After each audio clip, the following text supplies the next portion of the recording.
it's time for another school year, but it's not a normal school year. Have you, in all your years in education, have you ever seen anything this uncertain and unsettled? No, it's a unique experience that we're all going through, and I had a principals meeting last week, and I told the principals that as bad as it is, it's a great opportunity for leaders, principals, superintendents, school boards to face the challenge, and we'll get through this. This will be something that they can tell their grandkids about, and that they survived the COVID educational challenges. But yes, to answer your question, no, I've never, this is my 44th year, and I've never, ever seen anything like this. What are the uncertainties we have right now here in the middle of July facing the fall?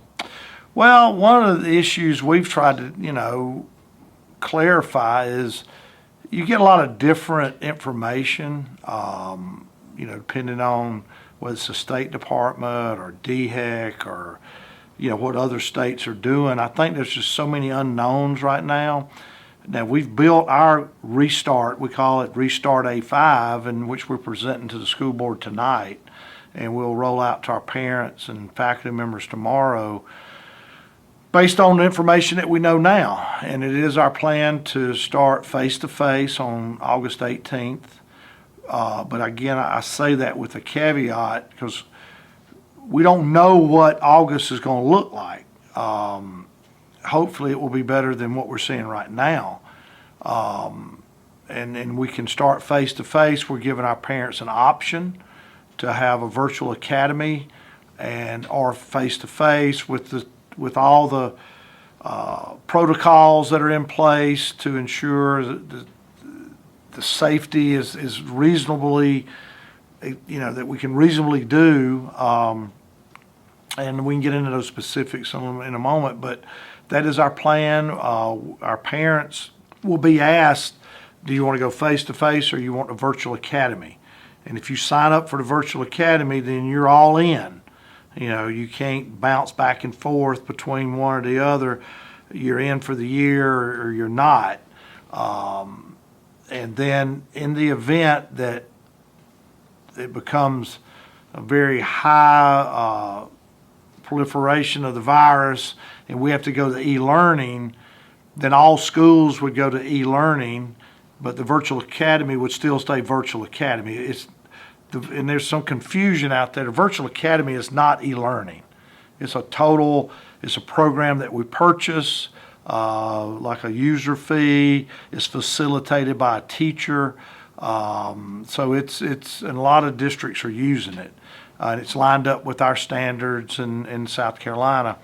Our hope is once we do start, if we have to go to e-learning, it'll only be for short windows.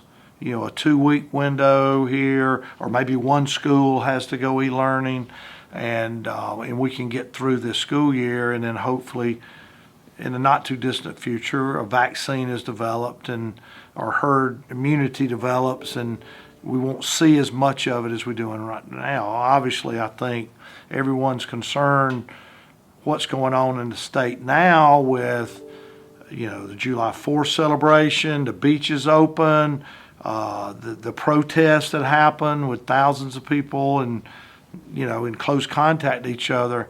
I think everyone expects a big spike, but then our hope is that spike will come and flatten out before August 18th. So that's kind of our big plan, and we can get into specifics, but we feel, and the majority of our parents want face-to-face. They want kids to go back to school. What I'm concerned is e-learning was not designed to be out for 3 months. Our kids missed a fourth of the school year last year in face-to-face. Now, e-learning was very successful for a lot of students, but it was not successful for a lot of students because there was no parental support. There was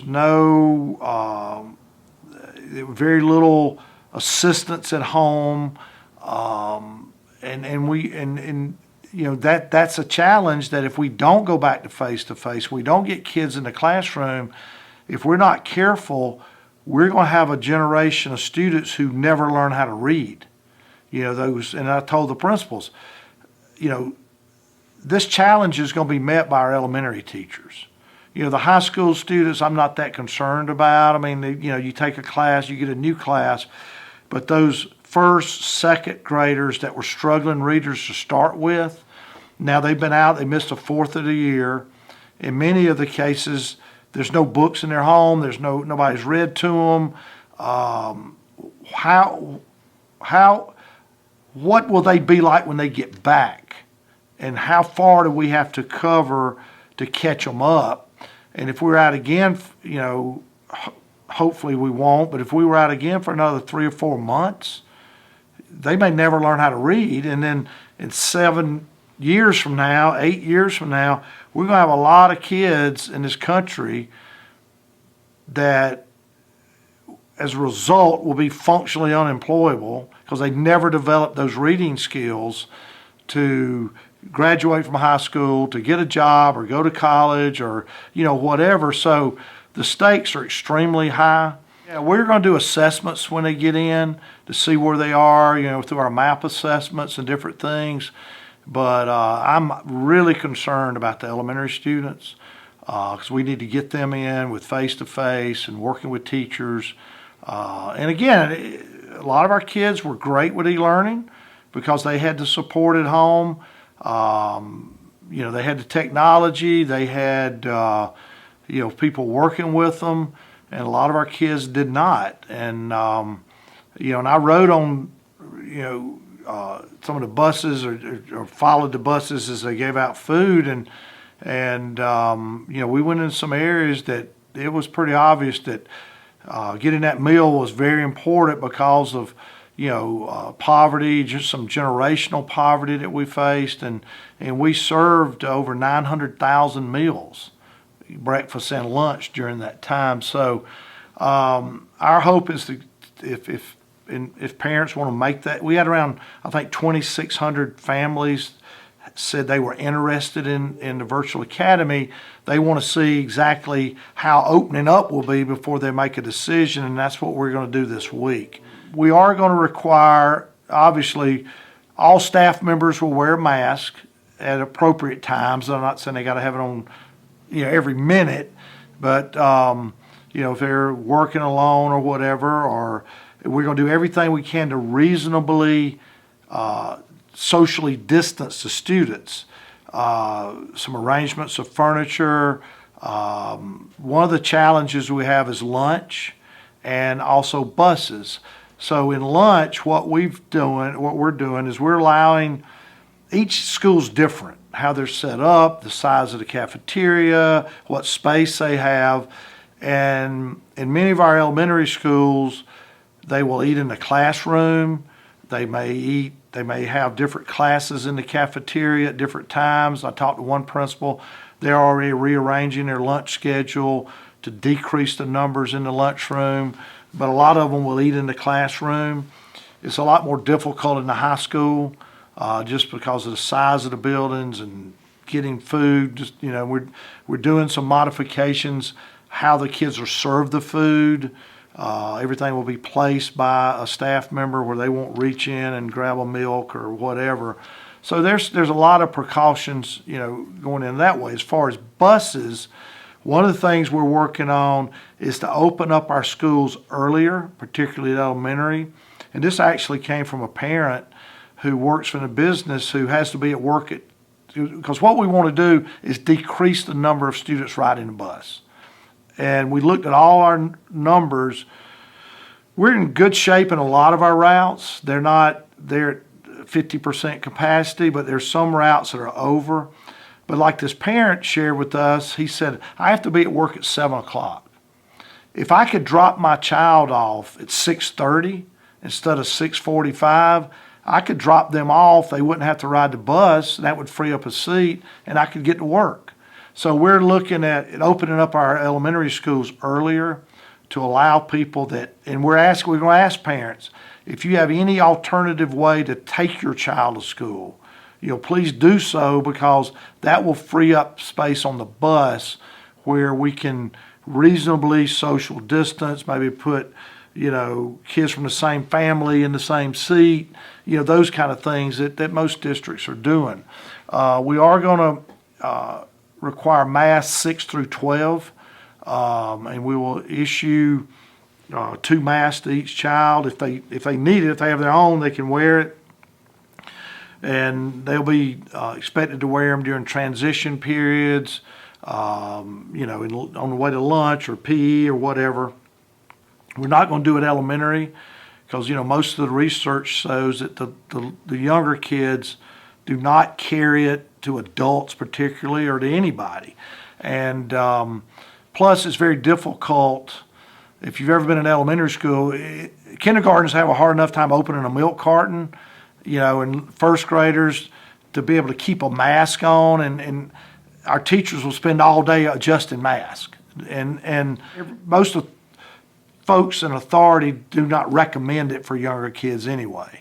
So it will be from 6 to 12. We've got a lot of masks. We've ordered more, and we're shutting down just some of the things that are very common. All water fountains will be off. Kids will be encouraged to bring their own water. We have water bottles if they don't have one. We still will have recess, but there'll be no balls, no playground equipment. It's basically go out and jog around and get some fresh air and exercise.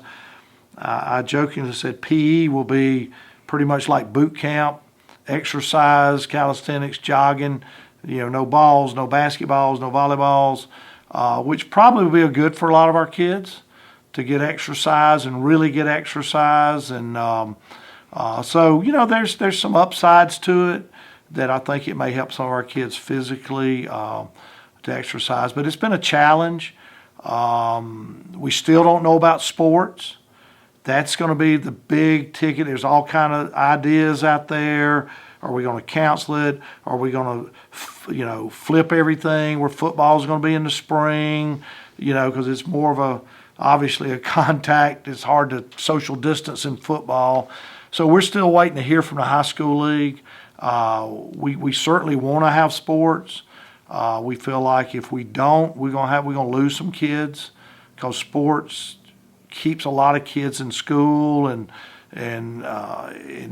keeps them coming. All research holds that out. So then most research suggests the grades are better when you have sports. Absolutely, and grades are better when they're in the band or they're in whatever thing they're in. Their grades historically are higher. Will there still be band? I didn't think of that. Yeah, we still have band. We're looking at some things with instruments and you can't have 15 tubas or whatever. So there was some sharing that we're trying to work through with that. But we want it to be as normal as possible. And will there be outbreaks we'll have to deal with? Yes. And we've been working with DHEC and our school nurses and to have a COVID room if a kid has displays symptoms. But I do think that the sooner we can get them back, I think parents want it. We were not in favor of the hybrid model, going 2 days and then being off, because to me that doesn't help families. Because we've got a lot of folks, they got to be at work, and they got to have somewhere for their children to go, and and the reality is, a lot of our students will be more protected in school than they are now at home. As you look around the neighborhoods and the swimming pools and gathering up and they're playing sports and they're doing things, we have guidelines and that we have to follow in the high school league, but summer baseball and AAU ball and all this stuff they're doing, they're all just, together. So our principals have worked very hard to, one thing about school principals is very creative, because you have to be, and I think they're coming up with some great ideas in their own, pertaining to their specific school. So those are a lot of things tonight we're going to share with the board, and a lot of it's, just our cleaning process we'll do, and disinfecting the buses, cleaning during the day, doorknobs and handles and those kind of things, which, there's still a lot of argument is, can you catch it from a hard surface? I don't know, but to be safe, obviously. But I think, and then if this thing flattens out and things get better, at some point, hopefully we can, get rid of the mask, and where the kids don't have to do it. And, that's the plan and the hope that we'll get to that point. Before this hit, what were you thinking about for the coming school year? What things are coming up? What goals do y'all have? What renovations? Anything in particular you're all working on? Well, you're right. COVID's kind of been the theme of the last few months. We are finishing some projects we'll be finishing some projects at Hannah on the visitor side of the stadium, some restrooms, concessions. We've done a lot of just typical maintenance things we do in the summer. And actually, the COVID allowed us to start earlier. We replaced or are replacing a lot of flooring at TL Hannah, pulling up carpet, putting down tile. A lot of those halls were carpeted. How old is Hannah now? It was built in 92 or 3. And I think people forget it's been around that long. Yeah, it's an old, it's not a spring chicken anymore. And done a lot of work at McCants with HVAC and just, lighting and ceiling tiles and paint. And one of the hottest topics we had at McCants was fencing in that campus. And that was primarily a security issue because people cutting across the campus to get from the public shopping area, maybe up to Marchbanks and going through campus. So we fenced that off to, protect that. And plus, folks seem to think they could drive their cars anywhere they wanted to on that campus. And that's not the purpose of a school campus. Folks are still encouraged to come out there and jog on the track. They can still practice softball or soccer and different things. Just park your car and walk out there. And exercise will do everybody good. So it's not off limits by any means. It's just be able to protect the property and keep folks from cutting through there. We're doing a major technology upgrade with all our teachers' laptops and some touch screens in the classrooms. I think they've already pretty much been installed or in the process of finishing. So our teachers, we announced that last spring. They were very excited. The shelf life on technology seems to get shorter. Everybody wants the new and improved. So we're in great shape with technology. Our laptops, our Chromebooks, our kids were able to keep them home over the summer. Hopefully, we know we'll have some missing, but we think most will come back, and the vast majority will. We did run a Chrome Depot all summer here in the basement of our building, and it was a steady stream of parents. Something's wrong with the Chromebook, that we would examine it, if they could fix it, or the glass is cracked, replace it. If they couldn't, then they would give them another one. So it was a one-stop repair, which it was really used a lot. And I'd see parents up here all the time. So that was a good sign that they're using them. So speaking of technology, how will you evaluate your first year of the Anderson Institute of Technology? We were very pleased. Our numbers were lower than we had hoped, but that was to be expected. Anytime you have a new program, you have that implementation dip. I think our numbers are going to continue to grow as folks become aware of it and understand it. I haven't seen the projections for next year yet, but I do know they're up. And so it's doing great. I think in the years to come, the communities, especially our manufacturing and trade and industry, are going to see the benefits of kids graduating from there, as well as Clemson and Georgia Tech as kids go to, engineering school or medical school or whatever they do. So it's a great facility. We got a lot of good PR out of it last year. A lot of folks visit. I mean, thousands of people visited there, and it will continue to grow and develop. Yeah, a lot of partnerships. Dr. Couch does a good job reaching out, and we feel good about where it is. And we'd originally had the governor scheduled to come up here in March, I believe, but then when all this hit, of course, so hopefully when all this is over, we'll get the governor and Department of Commerce up here and see it. Yeah, we are creating our own alternative school. We had a partnership with the other 5 districts. We had some concerns about it. There were some scheduling issues, different things. And it's called the ACE Academy, Anderson Center for Excellence. We have a director. It's at the Reams Center, which is the old Career Center, which is the old old McDuffie, which is the old boys' high. And that building, just hangs on. But we've done a lot of work down there, painting, ceiling tiles, brightening it up. We have a director. We'll have kids will come there. There's actually 3 non-traditional programs will be there. We have, or 4 really. We have the ACE Academy. We have the Personalized Learning Center. We have the Charter School, and we have the Bridge Academy. And they're all different. They all serve different situation. PLC and the ACE Academy are more for disciplinary issues. The Bridge is for is primarily through an IEP process. And then the Charter School is by a child signs up to enroll, and that program continues to grow. We were changing our student disciplinary process, how you get sent or placed at the alternative school. We're kind of revamping all that, changing the format, how we did it. It will be more of a more structured, more formal, because I think it's important for students to see when they get in trouble and they have to go before a committee that it's serious.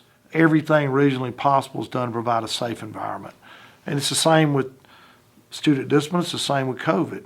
And that's what we're trying to do. Now, there'll be folks that will disagree with what we're doing. That's just the way it is. There'll be folks we do feel good.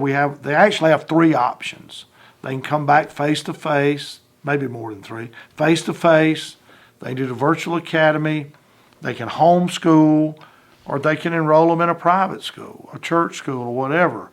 We think from our surveys, the vast majority are going to come back face to face. Any other changes in leadership or in the schools or anything for this year? No, we have actually all our principals are returning, which is a good thing. Over the years, we've had years that there were a lot of turnover. We have some new assistant principals, a few, but not a lot. So nothing really changed. We do have some board elections, obviously, in November that we hate to lose John Wright Jr., who's going to be on the county council. And he was a great board member, is a great board member, and wish him the best. And he was a pleasure to work with, and I know he'll bring a lot to the county council, and he's very level-headed and sees the big picture. So we'll see how that goes. It's going to be an interesting year. We just hope it goes as well as I believe we can make it. There'll be hiccups along the way, and it's things of a moving target. This virus. I mean, when it first hit, I was in a principal's meeting that day when we closed school, and I said, we went through the Spanish flu, and we've done this and we've done that, and we're America, and we're going to have a vaccine. Nobody needs to worry. Well, 1 week went to 2, and 2 weeks went to a month, and then all of a sudden we're closed, the school's out. And but I'm just very appreciative, and we're very fortunate. The District 5 was way ahead on the e-learning game, because we piloted it. We were the first one. in the state. We felt like we were so well prepared above anybody else. And now the others have been brought along, and now I think there's 40 some odd districts that are approved or in the process, and we're actually mentoring a lot of them. And but we're very fortunate here, and our board is to be thanked because we had the technology, the machines, we had the infrastructure, but more important, or as important as all those, we had the staff to support it. So we invested a lot of, not only in hardware, but in people to keep this thing running. And a lot of districts make the mistake, they buy the technology, but then they don't have anybody to work with teachers to keep it going. No matter where the future goes, nothing will replace a quality teacher in every classroom. That's what I told somebody the other day. They were like, well, online, and I said, how do you replace a teacher going up to a third grader, putting their arm on his shoulder and say, Greg, God, you did a great job. Look how well you did. I mean, you don't get that from a machine, and that's what our students are missing. And, you know, that one-on-one with teachers, and where they know somebody cares about them, and hopefully that's what we're going to get back on August 18th. Their principals I'm sure will be emailing them updates, but they can go on our website. We have it posted. We have it on our Facebook updates, on our Facebook page, and we get a lot of stuff there. They can reach out to call the district office, but the best place is their principal. To email them, most of them email is the fastest way, and because we want to answer questions, we want our parents to feel good about sending their children back to school, and we want them to know we're doing everything humanly possible in our power to make it as safe as can be. You know, folks now like to say on these uncertain times, well, every day is uncertain. It's not just the COVID day, it's every day that we get up is an uncertain day, that we have to always be vigilant to take care of things, take care of our kids, our families, our community, and that's what we're trying to do.